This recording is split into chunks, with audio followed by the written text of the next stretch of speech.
வணக்கம் நண்பர்களே, welcome to நல்லவன் டிவி. சிறுக சிறுக சேமித்த பணத்தை கரையான் அரித்த சோகம். கூலி தொழிலாளி கண்ணீர் மல்க கோரிக்கை.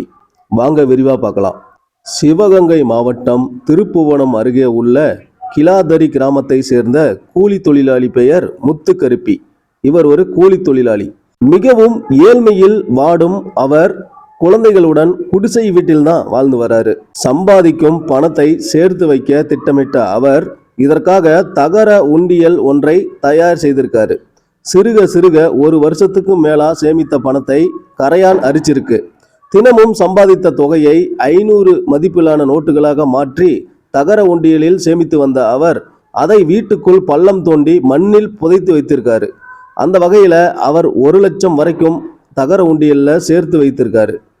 மகளுக்கான காதணி விழாவை முன்னிட்டு இன்று காலை பணத்தை எடுக்க நினைத்த போது அந்த பணம் முழுமையாக கரையான் அரிக்கப்பட்டிருந்தது.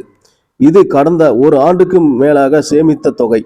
ஏழ்மையில் வாடும் முத்துக்கருப்பி தன்னால் மேலும் என்ன செய்யலாம் என்று தெரியாமல் மிகவும் கண்ணீருடன் தனது நிலையை பகிர்ந்திருக்காங்க.